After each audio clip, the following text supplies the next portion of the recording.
আজকে একটি তোমাদের জন্য ধামাকা ক্লাস নিয়ে আসছি। খুবই সহজে এবং খুব অল্প সময়ের মধ্যে আমরা একটি খুব গুরুত্বপূর্ণ টপিক শিখে নেব। সেটি হলো বি ভার্বের ব্যবহার। দেখো, বি ভার্বের সাথে আমরা টু এর ব্যবহারটি জেনে নেব, যেটি স্পোকেন ইংলিশে খুবই ব্যবহার হয়। দেখো, বি ভার্বের সাথে যখন টু ইউজ করবে, আগে ফার্স্ট অফ অল আমরা আসি বি ভার্ব জিনিসগুলো কি কি। বি ভার্ব মানে am, is, are, was, were. Am, is, are, was, আর।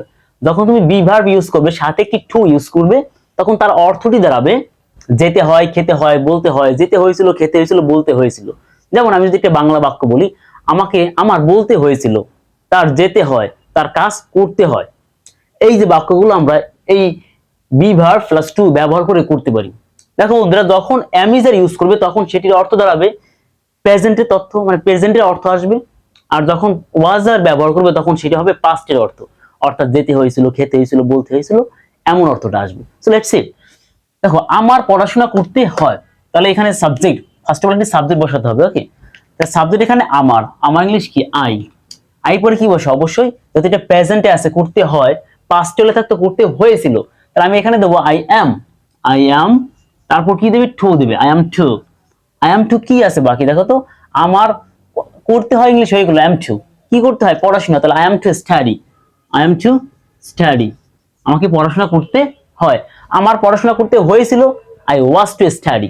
ওকে, তার কথা বলতে হয়, তার, তাহলে হি, এবার ইজ হবে, প্রেজেন্টে আছে, হি ইজ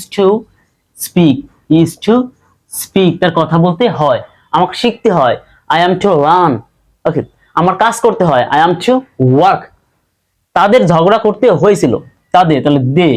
দেখো এখানে বলছে হয়েছিল, পাস্টে আছে, তাহলে তোমার ইউজ করতে হবে ওয়াজ বা সাবজেক্ট ফার্স্ট পারসন সিঙ্গুলার হলে এবং থার্ড পারসন সিঙ্গুলার হলে, তাহলে অবশ্যই তোমার ওয়াজ বসে, অন্যথায় ওয়্যার বসে। বা আমরা এইভাবে মনে রাখতে পারি, সাবজেক্ট প্লুরাল হলে ওয়্যার বসে, তাহলে দের পরে কি বসবে, ওয়্যার বসবে। They were, they were to কি, ঝগড়া ইংলিশ কি, quarrel, they were to quarrel, they were to fight, তাদের ঝগড়া করতে হয়েছিল, মারামারি করতে হয়েছিল। হ্যাঁ, তা আমাদের ডাকতে হয়েছিল, তাহলে আমরা ডাকার চেষ্টা করছি, উই হয়েছিল, we were to call, আমাদের ডাকতে হয়েছিল। দেখো, এখন এই শব্দগুলো তুমি বা এইটার ব্যবহার করে তুমি কিন্তু এখন অনেক বাক্য তৈরি করতে পারো। তোমাকে নমুনা দেখানো হলো, তুমি এবার বাসায় বাক্যগুলো লেখো এবং বারবার বলার চেষ্টা করো।